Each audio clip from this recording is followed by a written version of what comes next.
Selamat sore jemaat Tuhan, Shalom. Puji Tuhan kita boleh datang kembali dalam ibadah PA sore hari ini. Mari kita siapkan hati kita mau datang dalam doa. Terpujilah namamu Tuhan yang kami sembah di dalam nama Yesus Kristus. Sebab Engkau Tuhan yang besar dan hidup, Engkau Tuhan yang layak terima segala pujian dan kemuliaan dari umat tebusan-Mu. Dan sore hari ini kami bersama-sama bersehati, mengangkat tinggi hati kami untuk memuji dan menyembah Tuhan. Sebab Engkau layak kami tinggikan di atas segala-galanya. Bertahtalah atas pujian dan sembah kami Tuhan. Sebab kami percaya ketika Engkau bertahta dan hadir dalam ibadah kami, sesuatu yang besar pasti terjadi di tengah-tengah kami sore hari ini. Terpujilah nama Tuhan di atas segalanya. Kami siap memberikan yang terbaik hanya bagi satu nama, Yesus Kristus Tuhan. Haleluya. Amin. Segala pujian bagimu, segenap nafas muliakanmu, surga bumi kan berseru, kuduslah Tuhan namamu. Segala pujian bagimu, segenap nafas muliakanmu, surga bumi kan berseru,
pujian hanya bagi nama Tuhan.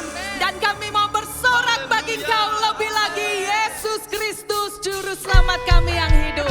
Haleluya.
untuk terima segala pujian.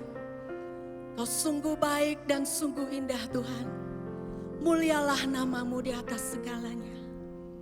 Haleluya.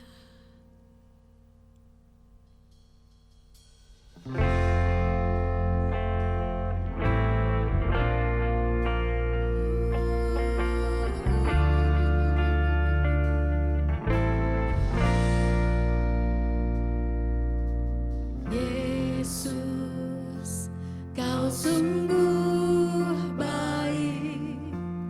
Yesus, namamu indah. Yesus,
Haleluya.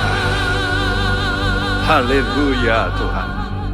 Kemuliaan hanya bagimu. Kami mau belajar menghormati Engkau. Tuhan, tolong dengan Roh-Mu yang kudus, buka mata rohani kami, supaya kami punya roh takut akan Tuhan. Karena itulah yang menyelamatkan kami, membebaskan kami dari semua dosa, dari semua perbuatan yang jahat kepadamu. Terima kasih, kuduskan kami semua, Tuhan, dengan kehadiran-Mu, khususnya dengan firman-Mu yang akan menyucikan sampai roh dan jiwa kami, sehingga tubuh kami pun akan menjadi kudus di hadapan Tuhan. Terima kasih, nama-Mu kami puji, kami besarkan, kami permuliakan. Dalam nama Tuhan Yesus, semua kita yang percaya berkata bersama, amin. Shalom. Selamat kita berjumpa kembali dalam pendalaman Alkitab. Ya, kita masih melanjutkan minggu lalu, siapa yang dapat tahan. Ya, minggu lalu kita bicara siapa yang dapat tahan akan hari kedatangannya. Hari ini kita mendengar siapa yang dapat tahan menghadapi penghakimannya. Ya, jadi akan terjadi penghakiman. Dan ini perlu kita ketahui bagaimana cara Tuhan menghakimi manusia. Kita mesti mengerti, Tuhan itu hakim yang adil. Ya, nah ini kita mesti tahu bahwa penghakiman itu bukan nanti saja terjadi. Ternyata Tuhan juga ingin lebih dulu menghakimi hal-hal dalam umatnya khususnya. Kenapa? Karena dia ingin menyelamatkan umatnya. Jadi dia itu ingin membereskan lebih dulu. Sebelum nanti terjadi hal yang sangat menakutkan, mengerikan. Karena itu Tuhan mau perbaiki lebih dulu. Sama seperti kita ke dokter, walaupun penyakitnya itu tidak berat, tapi diperbaiki dulu. Jangan sampai nanti sudah rapel penyakitnya, numpuk penyakitnya, baru ditangani. Ya, kadang-kadang dokter angkat tangan, Dan hari ini kita akan melihat, yaitu tema kita ini adalah penghakiman dimulai. Ya, saudaraku, penghakiman akan dimulai. Jadi bukan nanti, tapi sekarang penghakiman dimulai. Di mana Tuhan akan memulai? Saya tuliskan di sini, sebelum penghakiman akhir atas dunia, maka lebih dulu Tuhan itu akan menghakimi yang disebut rumah Allah. Dalam rumah Allah akan lebih dulu dihakimi. Kesadaran ini harus kita tahu. Karena itu Allah itu bukannya jahat. Dia ingin supaya kalau bisa itu engkau menghakimi dirimu sendiri. Itu yang paling baik. Itu dapat kita lakukan tiap hari. Ya, waktu kita berdoa, kalau kita ada pikiran yang enggak benar, ada mungkin ingin membalas dan sebagainya, jengkel, itu kita mesti selesaikan, kita hakimi. Jadi kita mesti berkata pada jiwa kita, hei jiwa kita, jiwaku, jangan begitu. Ini penting. Ya, jangan saudara tunda. Karena kita nggak tahu besok akan terjadi apa. Nah, banyak orang itu tidak mau menghakimi dirinya sendiri. Dan Tuhan mengajar kita dalam gereja, kita ada perjamuan suci, bukan? Setiap perjamuan suci kita diminta untuk apa? Menghakimi diri sendiri.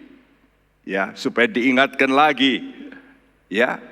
Tapi sebenarnya penghakiman akan diri sendiri itu mestinya tiap hari kita lakukan sendiri.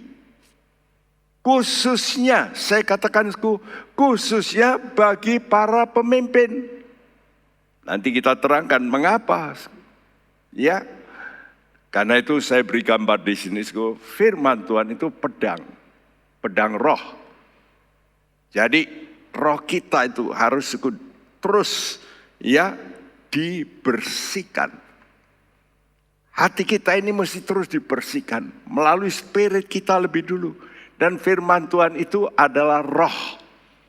Karena itu Tuhan memberikan firman Tuhan supaya spirit kita lebih dulu bersih. Kalau saudara nunggak ya menahan, spiritmu nanti bisa rusak. Ini penting ya. Karena itu menurut aturan Tuhan, penghakiman itu akan dimulai dari rumah Allah. Seperti tertera dalam 1 Petrus 4 ayat 17-19 yang berbunyi, karena sekarang telah tiba saatnya penghakiman dimulai, dan pada rumah Allah sendiri yang harus pertama-tama dihakimi. Dan jika penghakiman itu dimulai pada kita, bagaimanakah kesudahannya dengan mereka yang tidak percaya pada Injil Allah? Dan jika orang benar sedikit sekali yang diselamatkan, apakah yang akan terjadi dengan orang fasik dan orang berdosa? Karena itu baiklah juga mereka yang harus menderita karena kehendak Allah, menyerahkan jiwanya dengan selalu berbuat baik kepada Pencipta yang setia. Iya, saudaraku, ini satu anjuran yang luar biasa. Surat Petrus adalah surat harapan. Harapan waktu saudara menderita. Ya, dan Petrus sebagai rasul dipakai Tuhan secara hebat, luar biasa, saudaraku, untuk memberitahu. Waktu itu dia sedang berada pada zaman Nero, Kaisar Nero, ya, dan dia mati di tangan Kaisar itu. Dia sampai minta disalib untuk ini menurut adat, dia minta disalib untuk kepalanya di bawah saja. Ya, saudara, kita melihat ayat ini berkata, karena sekarang telah tiba saatnya penghakiman dimulai. Nah, kapan sudah berkata sekarang? Ya kalau engkau mau melakukan sekarang. Ya, dan kau berkata kepada jiwamu, kamu gak boleh pikir begitu. Kamu gak boleh punya perasaan begitu. Enggak benar ini menurut Alkitab. Nah, saudara mesti bisa menghakimi dirimu. Ya, karena kita ini rumah Allah, bukan? Ayat ini berkata, pertama-tama ya rumah Allah sendiri yang akan dihakimi. Lalu jika penghakiman itu dimulai pada kita, bagaimana kesudahan mereka yang tidak percaya akan Injil Allah? Wow. Karena itu sudah lihat orang dunia salah pun kadang-kadang diam-diam. Ya paling ya tidak mau menghakimi dirinya. Umumnya menyalahkan orang lain. Nah, kita tidak boleh begitu. Dan yang perlu sangat penting kita perhatikan di sini. Dan jika orang benar sedikit sekali yang diselamatkan. Terjemahan Indonesia, hampir tidak diselamatkan. Wah, seringkali kita mendengar percaya, nanti selamat, bahkan selamat terus. Ayat ini berkata apa? Jika orang benar, jarang sekali. Atau terjemahan bahasa Indonesia berkata, hampir tidak diselamatkan. Apalagi terjadi dengan orang fasik dan berdosa. Karena itu jangan kita mendengar Injil murahan seolah-olah ya nggak apa-apalah, Tuhan itu kan penuh dengan kasih. Engkau pasti dapat anugerah, nggak apa-apa. Pendeta aja juga berbuat kok. Wah, saudaraku, ukuran Tuhan bukan pendeta, ukuran Tuhan firman Tuhan. Karena itu dikatakan, karena itu baiklah juga mereka yang harus menderita karena kehendak Allah. Itu apa sih? Menyerahkan jiwanya. Jadi ini yang perlu kita lakukan ya. Kalau kita ada penderitaan karena benar, maka kita justru disitulah pengolahan jiwa kita kepada pemelihara jiwa kita. Karena dia akan melakukan pertolongan bagi kita. Saudaraku, dengan kita selalu tetap berbuat baik, ya, karena kita punya pencipta yang setia. Jadi satu pernyataan yang perlu sangat diperhatikan oleh semua anak Tuhan adalah pernyataan ini, ya, yaitu dan jika orang benar jarang diselamatkan. Itu dalam bahasa Inggris begitu, and if the righteous scarcely be saved, ya, jika orang benar itu jarang, ya, yang diselamatkan. Atau terjemahan bahasa Indonesia, hampir-hampir tidak diselamatkan. Apakah yang terjadi dengan orang fasik dan orang berdosa? Pasti nggak selamat. Ya. Jadi Tuhan itu kalau begitu menuntut. Menuntut apa, kekudusan yang komplit. Bukan hanya roh, bukan hanya jiwa, tapi tubuh juga. Banyak orang Kristen kadang-kadang tubuhnya tidak. Tapi jiwa dan rohnya, wah, nggak kudus. Ya, mungkin tidak berzina, tidak nyeleweng, wah kelihatan rumah tangganya bagus. Itu kalau luar saja. Tapi Tuhan minta luar dalam, yang kelihatan maupun yang tidak kelihatan, ini mesti kudus. Kenapa, Karena Allah kita itu Allah yang Maha Kudus. Ya, karena itu ayat tadi yang kita baca diawali dengan ayat sebelumnya, ayat 14-17 yang berbunyi, hiduplah sebagai anak-anak yang taat, dan jangan turuti hawa nafsu yang menguasai kamu pada waktu kebodohanmu. Tetapi hendaklah kamu menjadi kudus di dalam seluruh hidupmu, sama seperti Dia yang kudus yang telah memanggil kamu. Sebab ada tertulis, kuduslah kamu, sebab aku kudus. Dan jika kamu menyebutnya Bapa, yaitu Dia yang tanpa memandang muka, menghakimi semua orang menurut perbuatannya, maka hendaklah kamu hidup dalam ketakutan selama kamu menumpang di dunia ini. Nah, perhatikan bagian terakhir. Maka hendaklah kamu hidup dalam ketakutan selama kamu menumpang di dunia ini. Apakah kita menjaga roh takut akan Tuhan ini terus sampai mati? Ini yang paling penting. Ya. Nanti kalau sudah baca dalam Amsal 2, dari mana roh takut akan Tuhan ini? Dari firman Tuhan.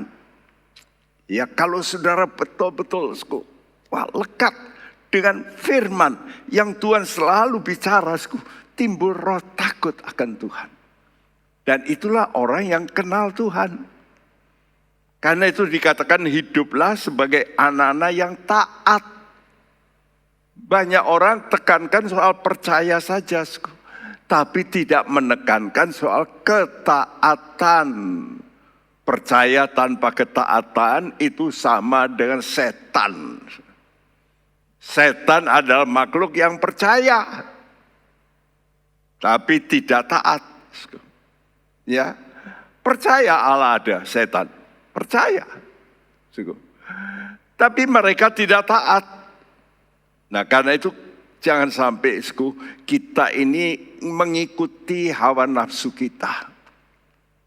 Karena itu kita mesti diminta oleh Tuhan, hendaklah kamu kudus. Di mana, dalam seluruh hidupmu, roh, jiwa, dan tubuh. Dan semuanya dimulai dari roh. Kalau roh kita, spiritnya sudah nggak kudus, jiwa pasti nggak kudus. Lalu tubuhnya juga nggak kudus. Ya, termasuk ucapan saudara, kadang-kadang ya ucapan kotor-kotor keluar. Ini sangat menyedihkan. Ya, karena ini perintah Tuhan, kuduslah kamu sebab aku kudus. Ini satu perintah, ya, bukan hanya himbauan, tapi perintah. Jadi kalau kita percaya dan menerima pribadi Yesus, apa itu?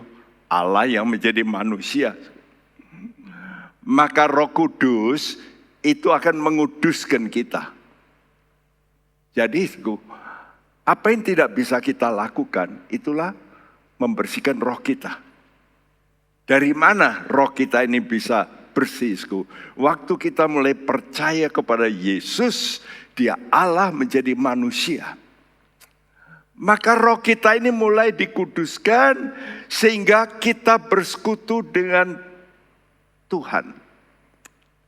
Nah ini setelah inilah kita bersekutu dengan Tuhan ini gunanya untuk terus menginfuskan persekutuan kita ini dalam roh ini supaya terus merasuk ke jiwa kita. Di mana dalam doa-doa kita. Karena itu jangan lupa tiap hari saudara itu mesti baca Alkitab dan berdoa. Karena disitulah saudara itu mentraining supaya jiwamu itu jangan sampai salah hari itu. Karena tiap hari itu ada masalah. Jadi bagaimana jiwa kita bisa kudus kalau kita mentaati, ya. 1 Petrus 1 ayat 22 mengatakan, karena kamu telah menyucikan jiwamu oleh ketaatan kepada kebenaran, sehingga kamu dapat mengamalkan kasih persaudaraan yang tulus ikhlas, hendaklah kamu sungguh-sungguh saling mengasihi dengan segenap hatimu. Ya, karena kamu telah menyucikan jiwamu. Terjemahan bahasa Indonesia, dirimu. Seyogianya, kamu telah menyucikan jiwamu. Jadi siapa yang bertugas menyucikan jiwa kita? Seringkali pokoknya kita percaya Tuhan, ya Tuhan semuanya. Enggak, Tuhan itu akan melakukan yang saudara tidak bisa lakukan. Apa itu? Roh saudara, spiritmu. Tapi untuk jiwamu, pikiranmu, perasaanmu, kehendakmu, itu jangan cuma ya terserah Tuhan nanti Tuhan tolong. Gak bisa. Kalau engkau tidak mau perbaiki jiwamu, pikiranmu, istimewa pikiran. Karena pikiran kita ini yang paling menentukan. Ya. Dan juga perasaan kita, pikiran, perasaan, dan kehendak kita. Karena itu saudara mesti menundukkan diri pada kehendak Allah lebih dulu. Supaya pikiran dan perasaanmu bisa ditune, bisa disesuaikan dengan kehendak Allah. Oh pokoknya Tuhan ngomong begini, ya sudah saya nurut. Sudah kita jangan berbantah. Banyak orang itu kata saya belum bisa. Loh kapan bisanya? Kenapa nggak bisa? Kuncinya di mana? Ya enggak mau nurut. Kita mau tunduk. Makanya kita belajar untuk tunduk pada firman. Ya. Jadi waktu kita percaya Yesus itu Tuhan.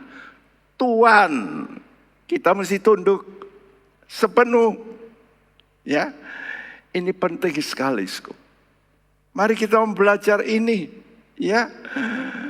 Jadi tugas kita sesudah kita menguduskan jiwa kita, ini tugas kita, ya. Ini kita. Maka kita ini harus mempraktekkan dengan apa? Mengamalkan. Jadi ini ketaatan yang benar. Amalkanlah kasih persaudaraan yang tulus dan ikhlas. Kadang-kadang sudah bentrokan dengan orang. Kadang-kadang sulit untuk bisa mengamalkan kasih persaudaraan. Saya pun belajar akhir-akhir ini dengan orang-orang yang pernah membuli saya. Aduh, begitu rupa memfitnah. Tapi kalau saya dengar begini, saya tetap mau berbaik. Saya paksakan. Bahkan terakhir dalam pertemuan saya doakan dia, dia nangis. Saya usahakan. Mari sudah lakukan ini, dikatakan di sini, hendaklah kamu bersungguh-sungguh saling mengasihi dengan segenap hatimu.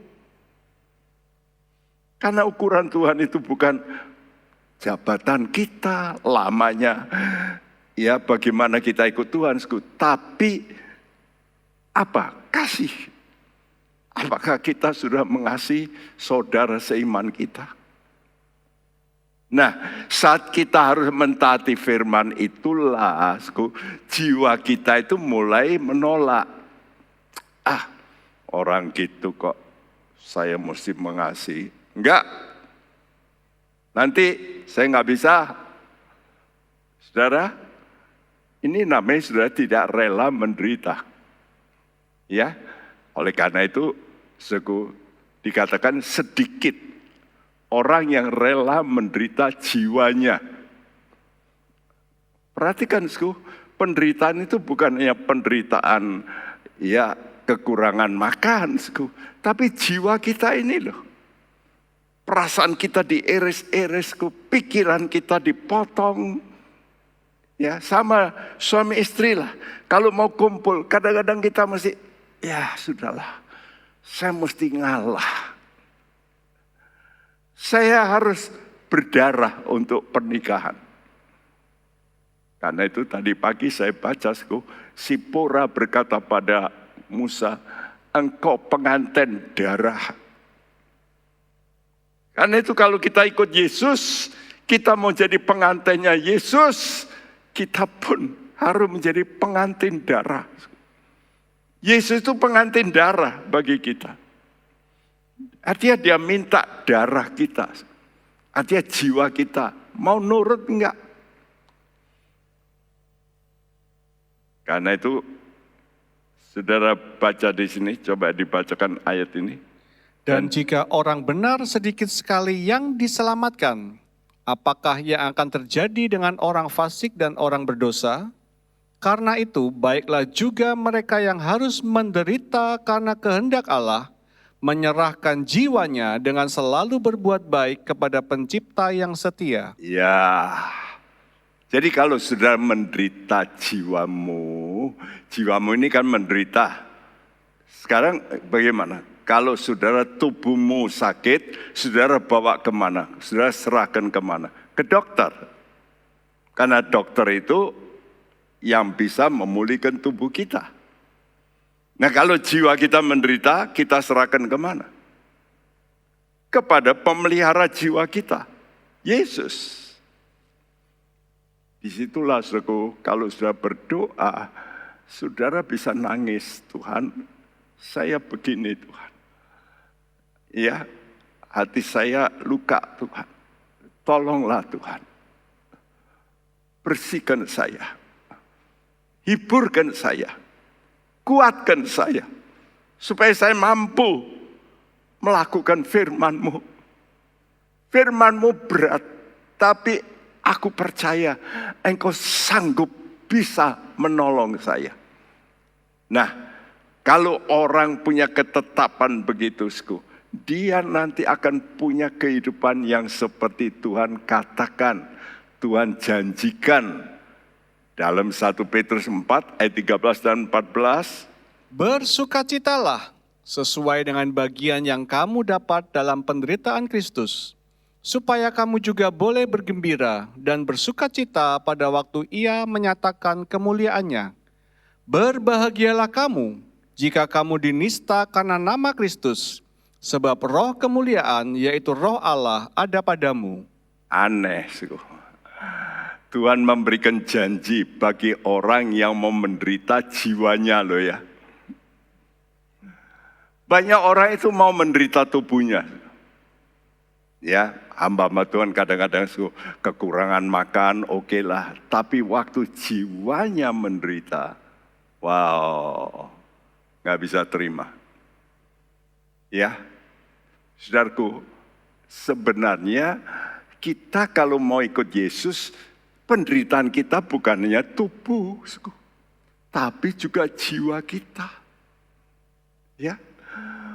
Dan Tuhan menjanjikan di sini, bahkan menubuatkan, kalau kita menderita karena kehendak Allah, bersukacitalah, berbahagialah. Nanti dua kata ini diulangi oleh Tuhan untuk orang-orang yang mau menjadi pimpinan.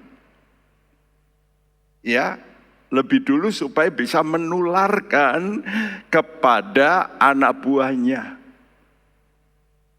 Nah, karena itu bagi saudara yang menjadi pimpinan, baik pemimpin komsel, hamba Tuhan, pendeta, gembala, relakah kita menderita karena kebenaran? Karena ini ukuran Kristus. Kalau kita mau menjadi kudus seperti Yesus, maka kita pun harus rela menderita jiwa kita. Karena itu kalau saudara menderita jiwamu, biasanya orang itu akan teriris ke jiwanya. Lalu saudara kalau bawa kepada pemelihara jiwamu, engkau akan menangis. Dan Tuhan berkata apa? Aku melihat air matamu. Wow. Tuhan ngerti, mengikut Tuhan itu memang seringkali meneteskan air mata. Namun Tuhan janji, aku melihat air matamu. Mari umat Tuhan, kita kembali kepada Alkitab. Pelajaran semacam begini jarang didengungkan di gereja. Kalau kita nangis katanya cengeng. Itu orang lemah. Kita bukan nangis karena kekurangan makan. No. Kita menangis kenapa saya nggak bisa mengatasi jiwaku. Kita minta tolong kepada Tuhan. Tuhan tolonglah. Supaya jiwaku jangan salah.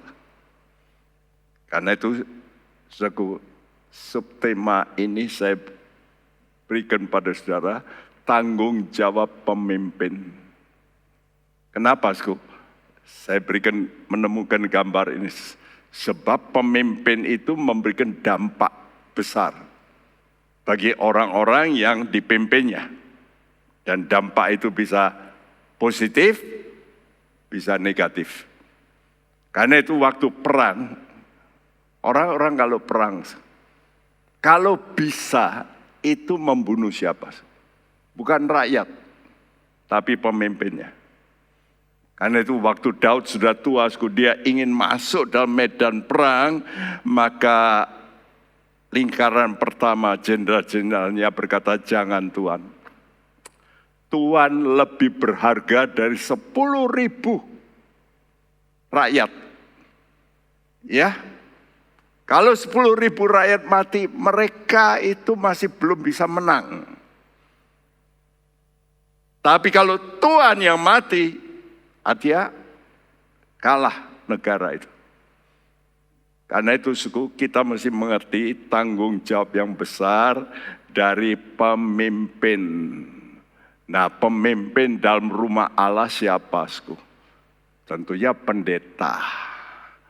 Lalu juga diaken.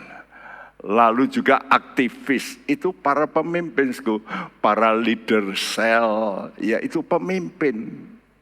Karena pemimpin itu memimpin berapa orang dia? Makin memimpin banyak orang, makin tanggung jawabnya besar.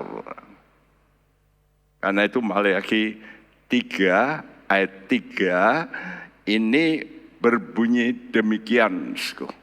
Ia akan duduk seperti orang yang memurnikan dan mentahirkan perak, Dan ia mentahirkan orang Lewi, menyucikan mereka seperti emas dan seperti perak, supaya mereka menjadi orang-orang yang mempersembahkan korban yang benar kepada Tuhan. Ya, saudaraku, jadi waktu Tuhan nanti menjelang kedatangannya, Tuhan itu akan mengirim api masalah, api penderitaan. Ya, dan melalui api itu Tuhan akan menguji.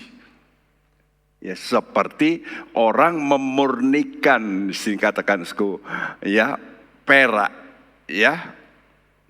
Dan ia mentahirkan orang Lewi, lalu menyucikan mereka seperti emas dan seperti perak.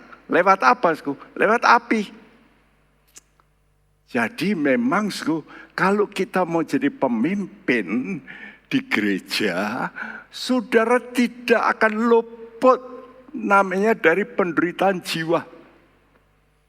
Sayang, banyak orang setelah mau melayani, karena dia tidak kuat fondasinya, begitu waktu dia melayani karena dia diangkat oleh pendeta mungkin, karena dia kaya, diangkatlah jadi majelisku. Lalu waktu membuat keputusan, waduh, dia mulai dikena protesku. Lalu dia kata, kalau gitu saya nggak perlu jadi majelis. Berapa banyak orang melakukan itu? Karena mereka tidak mengerti apa itu penderitaan Kristus. Ya, dan mereka harus mengalami juga yang disebut penyucian. Dan ditahirkan orang Lewi itu seperti emas dan perak. Supaya, ini maksudnya, apa maksudnya Tuhan menyucikan hamba-hamba Tuhan, gembala, ya, dengan banyak problem. Satu hari dalam satu konferensi nasional doa, saya masih ingat sekali, ya, di Jawa Barat, saya diberi tugas untuk menyampaikan firman Tuhan. Waktu itu saya altar call, karena yang datang umumnya pendeta-pendeta dan aktivis, ya, doa. Saya undang mereka. Saya bicara, bahwa dalam surat Kolose yang saya sampaikan, salah satu ayat, ya, Tuhan itu berkata, bahwa penderitaan Kristus itu kurang. Penderitaan Kristus kurang. Mereka, sudah finish kok. Kan Tuhan kata, it is finished, selesai. Tapi surat Kolose berkata, penderitaan Kristus itu kurang. Kenapa kurang? Karena dia naik ke sorga. Lalu gerejanya itu tubuhnya. Nah, yang disebut gereja itu apa? Tubuh Kristus. Kepalanya sudah selesai dalam penderitaan, tapi tubuhnya belum. Siapa tubuhnya? Gereja. Dan waktu itu saya altar call, datang begitu banyak. Salah satu nangisnya bukan main. Lalu saya peluk dia, dia makin nangis. Dia berkata, Pak Bekti, ampuni Tuhan, ampuni saya Tuhan. Kenapa? Karena saya ini datang ke sini sebagai terakhir untuk saya menjadi pendeta. Kenapa, Pak? Karena saya begitu banyak dibully oleh majelis. Saya nggak kuat. Saya mau quit. Saya mau keluar. Tapi waktu mendengar khotbah Bapak, saya berkata, Tuhan, kuatkan saya. Saya akan teruskan menerima penderitaan ini. Wow, puji Tuhan. Ya, jadi Tuhan tahu, apa itu yang disebut pemimpin. Orang dunia pun mengajar, pemimpin adalah orang yang memberikan pengaruh. Jadi kalau saudara bisa mempengaruhi banyak orang, itu pemimpin. Entah yang positif, entah yang negatif. Walaupun saudara memimpin jelek, Saudara pemimpin. Memimpin untuk yang jelek. Tapi Tuhan mencari pemimpin yang baik tentu. Yang berkarakter seperti Yesus. Ya. Karena itulah Yesus waktu dia tahu, dia sebentar harus beralih dari dunia ini, akan naik ke sorga, dia mulai rekrut. Siapa? Murid-murid yang dia didik. Dia ajar 3,5 tahun kuliah. Dan kuliahnya tidak seperti sekarang berapa SKS, tapi sampai Tuhan mati. Ya, bahkan sampai Tuhan bangkit. Lalu Tuhan masih bekerja dengan Roh Kudus. Jadi Tuhan itu mau mendidik orang dengan pengajaran di atas bukit. Nanti sudah baca itu Matius 5-7, itulah pengajaran Tuhan di atas bukit. Ya. Dan kalau saudara membaca Matius pasal 5, mulai ayat 3, maka di situ mulailah Tuhan berkata apa? Berbahagialah orang yang rohnya miskin. Karena merekalah yang empunya kerajaan sorga. Ya. Dimulai dari roh yang miskin. Artinya roh yang bisa rendah hati. Berbahagia. Dan diucapkan 7 kali. Berbahagia, berbahagia, berbahagia. Setelah itu ayat 10-12 dia bukan bicara karakter. Sekarang dia bicara pengalaman. Kalau kamu mau ikut aku, mau punya karakter seperti aku, nanti kamu akan alami ini. Tapi ingat, itu bahagia. Ya, kamu harus bersuka cita. Dan tolong bacakan Matius 5 ayat 10-12. Berbahagialah orang yang dianiaya oleh sebab kebenaran, karena merekalah yang empunya kerajaan surga. Berbahagialah kamu, jika karena aku kamu dicela dan dianiaya, dan kepadamu difitnahkan segala yang jahat. Bersukacita dan bergembiralah, karena upahmu besar di surga. Sebab demikian juga telah dianiaya nabi-nabi yang sebelum kamu. Iya, kalau sudah baca ini, orang dunia berkata, ini pengajaran apa? Berbahagialah jikalau kamu dianiaya. Gak masuk akal, kontroversi. Ya, tapi Tuhan memberitahu, kalau kamu punya karakter seperti aku, kamu pasti menderita. Dan tandanya penderitaan itu sebenarnya harus membuat kamu berbahagia. Halo? Anda bisa nangkap enggak ini? Kalau Anda bisa nangkap, nanti kalau sudah benar dan menderita, jangan saudara itu marah. Tapi engkau berkata, wah kalau begitu saya dipilih Tuhan untuk seperti Yesus. Aku bahagia. Ya.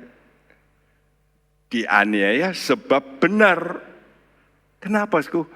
Karena orang begini inilah yang mempunyai kerajaan sorga.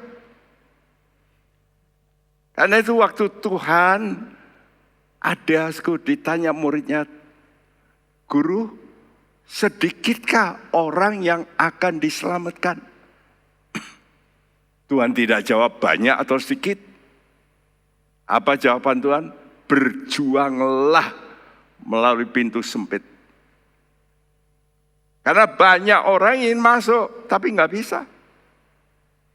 Sekarang ini seolah-olah banyak pengajaran kata, ayo masuk aja sorga. Gampang, percaya dibaptis masuk sorga. Memang enak kedengarannya. Itu awal. Ya kita mesti kasih memang begitu. Tapi setelah mereka jadi orang Kristen, mereka harus tahu harga yang harus dibayar. Yaitu untuk keselamatan jiwa. jiwa. Ya. Dan keselamatan jiwa inilah yang mahal. Keselamatan yang benar itu mesti jiwa, karena nanti orang itu mati, jiwanya kemana? Ya. Jadi kita ini harus berbahagia kalau dianiaya, dicela, dibully, ya, dianiaya, difitnah. Saya sudah kena fitnah, waduh, sangat-sangat menjatuhkan nama saya. Tapi saya biarkan aja. Dan saya melihat tangan Tuhan menolong saya. Orang-orang yang memfitnah saya itu mengalami hal-hal yang gak enak. Tuhan berkata, ingat tuh. Ya, yang penting itu bukan kamu melihat orang lain itu gak enak. Tapi ini loh yang mesti menjadi konsentrasi saudara. Karena upahmu itu besar di sorga. Orang yang pernah memfitnah saya pernah undang. Datang, lalu saya ngomong-ngomong. Saudaraku, saya berkata, saya ngomong biasa, saya tidak marah. Bahkan belakangan waktu dia mendapat tekanan dalam masalah yang besar, saya tolongi. Ya, kenapa? Saya ingat perkataan ini, karena upahmu besar. Saudara yang mengalami penderitaan karena Kristus, saudara mesti ingat kata ini, karena upahmu besar. Itu yang harus memotivasi saudara. Karena upahmu besar. Jangan takut. Ya. Jadi pengikut Kristus sejati adalah mereka yang ingin menjadi seperti Kristus. Dalam hidupnya. Apa itu? Menjadi seperti Kristus. Menderita karena kebenaran. Nah, Kristus datang gimana? Enak-enak? Enggak. Ya. Saudaranya sendiri saja, saudara kandungnya sendiri saja tidak menganggap sebagai Allah. Tapi waktu Yesus bangkit dari kematian, baru Yakobus dalam suratnya, dia berkata, aku hamba Kristus. Dulunya dia nggak mau percaya Yesus itu Allah. Jadi kita mesti rela menderita karena kebenaran. Kenapa? Akan berakhir dengan kemuliaan. Nah ini yang orang suka. Outputnya ini orang suka. Tapi untuk outputnya ini, saudara mesti melalui proses yang panjang, yaitu menderita karena kebenaran. Dalam Yohanes 16 ayat 13 dikatakan bahwa Roh Kudus itu disebut roh kebenaran yang akan memimpin kamu di dalam seluruh kebenaran.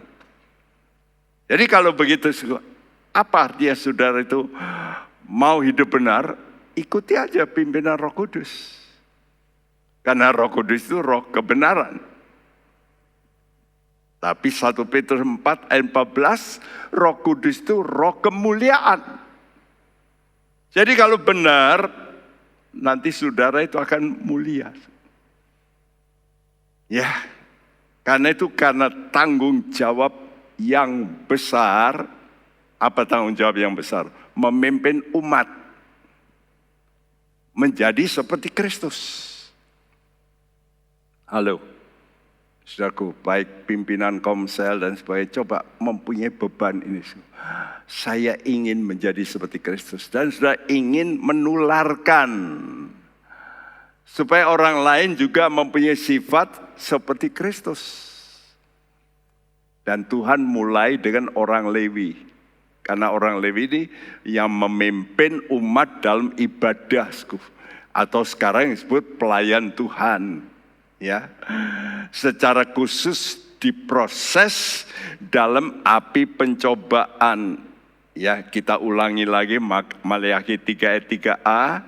Ia akan duduk seperti orang yang memurnikan dan mentahirkan perak, dan ia mentahirkan orang Lewi, menyucikan mereka seperti emas dan seperti perak. Jadi pertama-tama pemulihan itu dimulai dari pimpinan.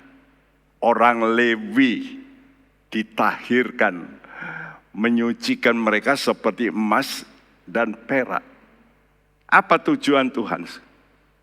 Tujuan Tuhan, jawabannya ayat ini dilanjutkan dengan kata-kata, supaya mereka menjadi orang-orang yang mempersembahkan korban yang benar kepada Tuhan. ya, jadi Tuhan ingin pimpinan lebih dulu mempersembahkan korban yang benar.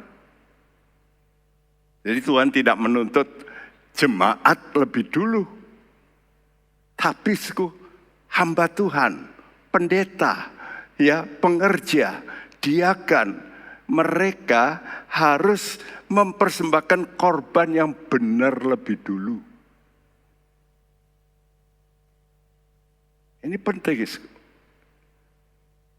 Jangan sampai hamba Tuhan itu hanya minta jemaat memberikan korban materi. Wah, kalau sudah berkatnya banyak, puji Tuhan. Itu keliru arahnya. Dimulai dari diri sendiri, mempersembahkan korban yang benar. Jadi saya tuliskan korban yang benar dari orang Lewi atau pelayan Tuhan yang sudah tahir, yang sudah bersih. Kenapa? Karena mau mempersembahkan tubuhnya yang hidup. Ya, yang hidup ini artinya rohnya ini sudah ada hubungan dengan Tuhan, dia berani memberikan persembahan tubuh. Karena itu orang Lewi zaman dulu tidak boleh mendapat ya atau bekerja. Mereka harus ada di rumah Allah. Jadi memang itu membuat orang bergantung sama Tuhan. Memang ada pendeta-pendeta yang full tidak melakukan bisnis. Kenapa? Itulah orang Lewi yang asli. Tuhan nuntut supaya kamu bergantung padaku. Ya, memang sekarang ini Tuhan pakai juga hamba Tuhan yang punya bisnis. Tapi tentu beda. Tentu mereka akan terganggu dengan problem bisnis. Ya, jadi mesti berani mempersembahkan tubuh yang hidup, yang kudus, ya kudus seluruhnya, dan yang berkenan. Yang penting itu sampai berkenan, ya seperti dikatakan Paulus dalam Roma 12 ayat yang pertama. Mengapa penting orang Lewi yang bertindak sebagai mediator itu ya lebih dulu harus ditahirkan. Karena hamba Tuhan, orang Lewi itu penyalur anugerah. Itu seperti pipa. Dalam rumah ada pipa-pipa. Kalau pipa-pipa kita ini sudah karatan, nanti keluar di keran kita kotor. Nah, bayangin kalau hamba Tuhan, pelayan Tuhan tidak kudus, maka ucapan-ucapannya itu kadang-kadang juga akan keluar yang tidak bersih. Itu mengotori jemaat Tuhan. Wow, ini tanggung jawabnya besar. Nanti Tuhan ngerti ya. Roma 5 ayat 18 dan 19 berkata, sebab itu, sama seperti oleh satu pelanggaran semua orang beroleh penghukuman, demikian pula oleh satu perbuatan kebenaran semua orang beroleh pembenaran untuk hidup. Jadi sama seperti oleh ketidaktaatan satu orang, semua orang telah menjadi orang berdosa, demikian pula oleh ketaatan satu orang, semua orang menjadi orang benar. Sudah mendengar berita-berita di mana-mana di koran. Dulu ada pendeta yang namanya Jim Jones. Dia membawa orang-orang pindah ke Guyana dan membawa hampir 1.000 orang. Mereka semua bunuh diri semua. Ya, ada pendeta juga di Korea yang bisa menikahkan 22.000 pasang sekaligus. Tapi dia mengaku saya Mesias. Dan banyak pengikutnya akan menjadi pengikut yang mengikut salah. Ya, saudara. Wow, ini bahaya. Jadi pemimpin itu betul-betul mempengaruhi banyak orang. Ya. Jadi kalau pemimpin itu menyalurkan anugerahnya kudus, maka banyak orang akan menjadi kudus. Dalam Maleakhi 3 ayat 4 dan 5 dikatakan, Maka persembahan Yehuda dan Yerusalem akan menyenangkan hati Tuhan, seperti pada hari-hari dahulu kala, dan seperti tahun-tahun yang sudah-sudah. Aku akan mendekati kamu untuk menghakimi, dan akan segera menjadi saksi terhadap tukang-tukang sihir, orang-orang berzina, dan orang-orang yang bersumpah dusta, dan terhadap orang-orang yang menindas orang upahan, janda, dan anak piatu, dan yang mendesak ke samping orang asing dengan tidak takut kepadaku, firman Tuhan semesta alam. Iya, Maleakhi 3 ayat 3 mengatakan, aku akan mentahirkan orang Lewi, seperti mentahirkan, memurnikan emas dan perak, supaya mempersembahkan korban yang benar. Maka dan kemudian apa persembahan Yehuda dan Yerusalem akan menyenangkan. Sekarang persembahan Yehuda bukan orang Lewi. Ini menunjukkan jemaat. Ya. Dan aku akan mendekati kamu. Luar biasa. Jadi akibat orang Lewi tahir, maka persembahan Yehuda dan Yerusalem menyenangkan hati Tuhan. Jadi ada umat yang disebut umat Yehuda yang berada di Yerusalem. Apa arti nama Yehuda? Yehuda itu memuji. Di gereja banyak enggak orang memuji? Banyak. Apa semua masuk surga? Pasti tidak. Kenapa? Mulutnya memuji, hatinya tidak kudus. Ini fakta. Ya. Jadi kalau hati sang pimpinan ini dikuduskan, itu pengaruhnya bisa mempengaruhi supaya jemaat juga kudus hatinya. Maka puji-pujian ini menyenangkan hati Tuhan. Tidak seperti teguran dalam Yeremia 12. Dikatakan dalam warna merah yang saya tuliskan di situ. Memang selalu engkau di mulut mereka, tetapi jauh dari hati mereka. Banyak orang memuji Tuhan di gereja. Saya tahu di mana-mana. Ya. Mereka memuji, mempermuliakan Tuhan. Tapi hatinya belum tentu bersih. Nah inilah yang disebut munafik. Ya, itu nama Yehuda. Yang kedua, Yerusalem mempunyai arti alas damai. Ya, alas. Ya, peaceful foundation. Alas damai. Atau dikatakan ajaran damai, peaceful teaching, atau dibangun dalam kedamaian, founded peaceful, dibangun dalam kedamaian. Apa itu? Itu menunjukkan tahta Tuhan. Karena Yerusalem itu tahta Tuhan dalam Yeremia 3:17. Yang dibangun atas dasar kebenaran. Yesus itu kebenaran, menjadi batu alas, ya, yang membuahkan damai. Yesaya 32 ayat 17. Di mana ada kebenaran, di situ akan tumbuh damai sejahtera. Dan akibat kebenaran ialah ketenangan dan ketentraman untuk selama-lamanya. Ya, di mana ada kebenaran, di situ akan tumbuh damai sejahtera. Jadi mudah sebenarnya check up hati kita. Kita ini benar apa tidak? Maka Tuhan kata, hatimu aja barometernya. Damai apa enggak? Kalau ketemu orang yang kau benci, damai enggak? Masih damai enggak? Kalau hatimu enggak damai, something wrong. Mungkin dengan mertua, ya, menantu. Nah, kalau bersama gimana? Damai enggak? Ada orang enggak bisa damai. Dia ingin, saya enggak mau.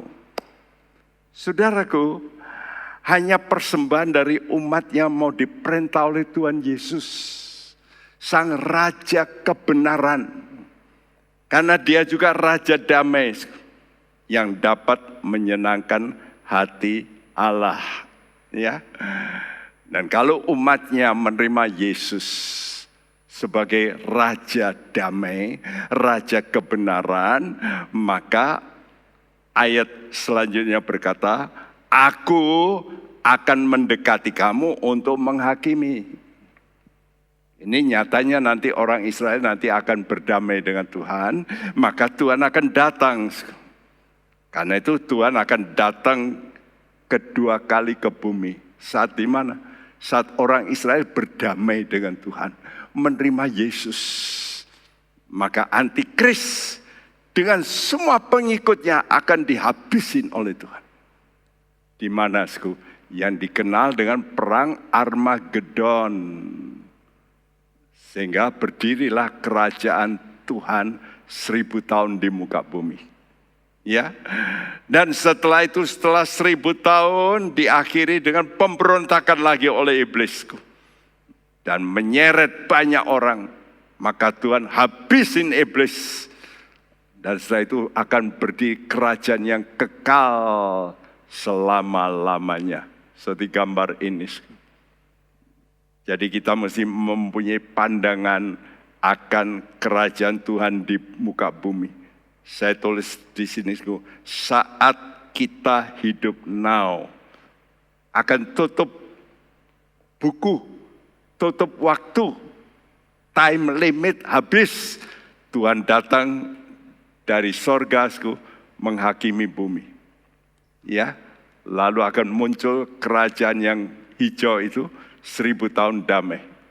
Setelah 1000 tahun damai, pada akhir 1000 tahun damai, iblis dilepas, mengganggu lagi manusia yang hidup pada zaman itu, ya 1000 tahun, diuji terakhir, maka banyak yang ikut iblis, lalu Tuhan habiskan iblis juga, maka kerajaan kekal akan berdiri selama-lamanya. Karena itu kita menanti hari yang besar, Raja, segala raja. Karena itu jangan sampai kita bosan mengikut Tuhan. Ya, kita mau berkata, Tuhan, kami mau setia mengikut Engkau sampai akhir. Kami mau memuji Engkau, Raja yang duduk di atas tahta. Dan Engkau adalah anak domba lebih dulu. Nanti akan menjadi singa dari Yehuda. Karena itu harus kita sekarang memuji-muji Tuhan. Karena dia singa dari Yehuda yang akan menghakimi. Semua musuh-musuhmu akan dihabisin oleh Tuhan. Jangan sekarang kita menghukum, menghakimi, serahkan pembalasan pada Tuhan. Bagi Rajaku yang duduk di tahta.